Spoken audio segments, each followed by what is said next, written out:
Today you're going to budget with me for the first budget of the month. This is January 2022 edition. Now during 2021 I tried to drop in with my budgeting sessions regularly so you can see how I do it and how I allocate my money. So this is the Looking After Your Pennies YouTube channel and my name is Charlotte Jessup. I'm a financial educator. It's my job to help you understand how things like budgeting, pensions, investments, saving and making money all work. If there's any financial topic out there that you would like me to cover, leave it in the comments and I will work on it, make a video and get back to you. So let me explain what happens in these videos. So I basically take my real budget, I use my budget spreadsheet which is available for free on my website and I have dropped the link below for that.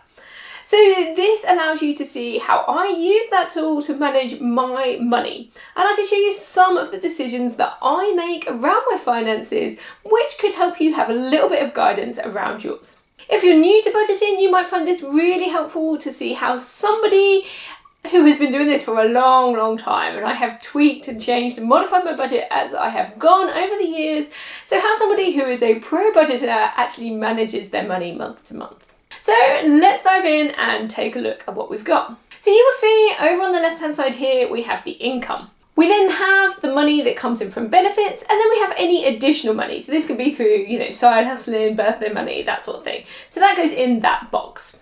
Now just for some context here, we are self-employed. So, we run this business and this money kind of pays all our bills. However, my husband was doing some additional work. He had a part-time job over Christmas, so he has an additional salary coming in this month. So if you've watched his previous videos, you might see it looks a little bit differently. We also do some other things that are outside of the business, so we will include those into our side hustling boxes if and when that money shows up. So you can see there that I have an income of £2,697. My husband has an income of £1,134. We've also got child benefit going in there at £140, and I made an additional £200 from side hustling.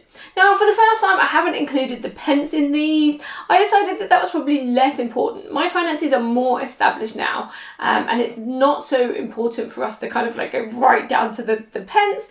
But if you're starting out on your journey, I recommend that you go fully into the pence and allocate every penny. So now you can see in this middle section, this is where the bulk of the work happens. So this is where all the expenses are accounted for. Now in that first box, you'll see that I have my mortgage payment. This has stayed the same since the middle of last year, and it's going to be that way for another couple of years yet. We also have our council tax.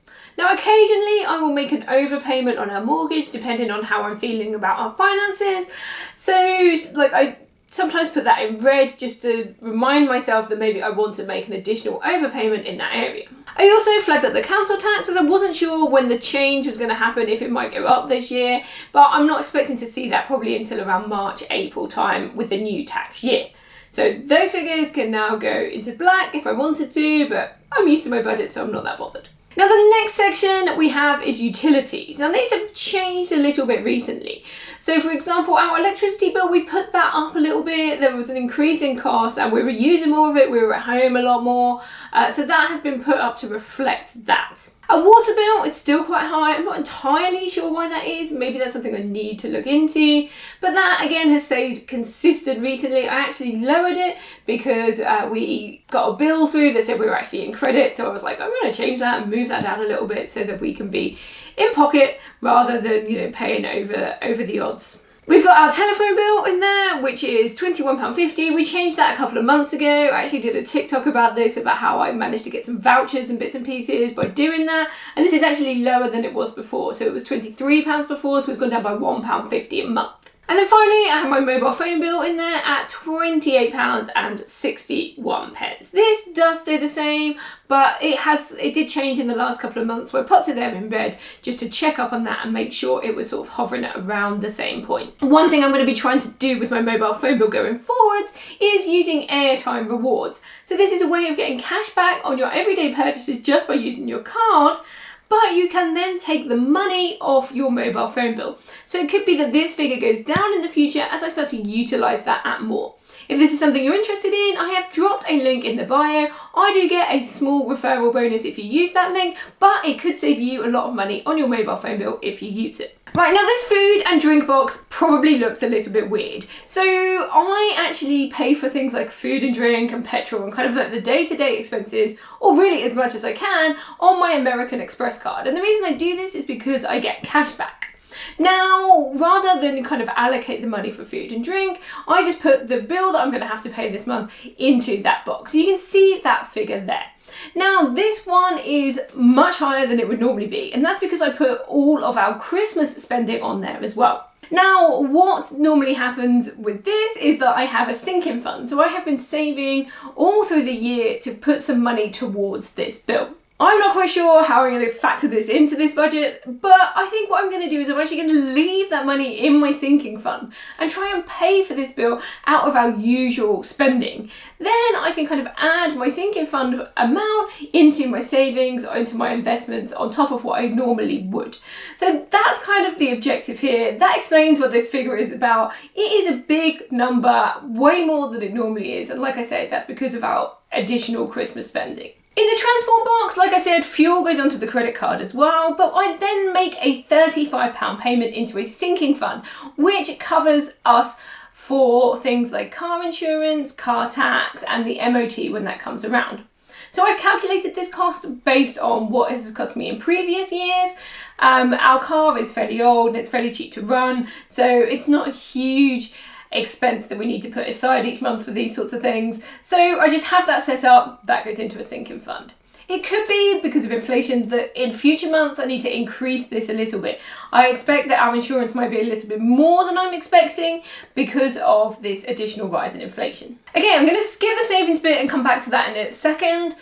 Let's look at entertainment then. So we have a Netflix subscription, so that's what the $9.99 is there for. We don't have a TV license or anything else going on. We do have some things like Disney Plus, but we pay for them annually, and I normally take them out of things like the kids' birthday money because they're the main users of those sorts of things. We've also got a payment in there that's for kids' activities. So this is £40, this covers their after school clubs. In terms of days out and things, I'm going to hope to use our club card vouchers for this. So I'm not allocating any spend for this. Also, it is winter. We're not really going to do anything. You know, there's a pandemic going on. So I don't think we're going to have loads of days out, particularly now the kids are at school. So it's not something that I really need to budget for. Okay, so personal allowance. I always find myself leaving this one blank, but it kind of gets caught in with my credit card expense, so I just put those things over there. It's not something I really need to budget for. I know roughly what my credit card bill should be on a normal month, so I just kind of keep that figure in mind, and I allow, you know, the odd sort of clothing or toiletry spend here and there. I don't really feel the need at this point in my budgeting, you know, with a good income coming in, to really fine tune my kind of like fun money and my personal spends. I know what's reasonable and what isn't reasonable, and we have the money there to pay for these things. So it's not hugely important for me to allocate, you know, specific spends, but it might be important for you to put these things in and allocate these particular pots. If you're thinking that you might not want to spend money in this area, you might want to set up a sinking fund for this, where maybe you put £5 or £10 a month towards this. So if you do want new clothes next month, you've got a little bit of money in the pot for those things. Now this last section is giving. So I always put £50 aside for Christmas every month. That goes into my sinking fund. This might be something that I need to tweak, but remember, I've still got that money in my sinking fund from last year. So I could leave, say, £200 of that in there to just boost next year's Christmas fund, so that is a bit higher than this year, but I've still got that additional money to play with that's left over from last year too. Now the majority of our money, or particularly the majority of money that is kind of like discretionary spending, is going to go into our savings and investments. So as you can see there, we've got £1,400 of our income is going into our savings and investments. Now you have to remember that we've also got some money that was in a sinking fund for Christmas that's going to go in on top of that. So we're looking at probably nearly half of the money that we had come in for this month is actually going to go into those savings and investments. So the investments are going to go into our stocks and shares ISA. So that's in my name. I'm saving on behalf of both of us. That money goes in there. We've also got the kids' junior ISAs, so they had some Christmas money which got popped in there, but we pay into those regularly too. I have 2 kids, and as you can see, this is a payment of £100. They're going to get £50 each into those accounts. Now, as you can see here, that's pretty much all of our money allocated. So that box over on the right-hand side in that top corner takes all of your income, all of your expenditure, and tells you what's left. So we have like £1.46 left there, which isn't a huge amount. Normally I would try and allocate that into a different pot. It's likely that I will just pop this into our savings and leave it there, or it can just sit in our current account. I try and work on a zero-based budget, so that means getting that number right down to zero. For me, this is good enough. I'm happy to kind of like just skim that money and put it to one side. And you know, that might be something that you're happy to do with too. Like I say, I'm a bit of a pro. I maybe cut corners in a way that I didn't when I first started out, but maybe it's helpful for you to see the journey and the process that I go through. I regularly look at my bills and try and work out which ones are maybe higher than they should be and which ones I need to lower. For me, I'm going to be focusing this month on looking at my electricity and my water. I don't think there's anything I can actually do with the providers, but what I can do is maybe look at ways that we can reduce those costs around our home. A big thank you for watching. Don't forget to hit that like button, hit the subscribe to make sure that you see all of my future videos. I put out 2 videos a week on a variety of different topics, and I would love to have you join me. Let me know in the comments below what is your biggest challenge when it comes to budgeting, and I will write straight back. Thank you for watching. See you in the next one. Bye.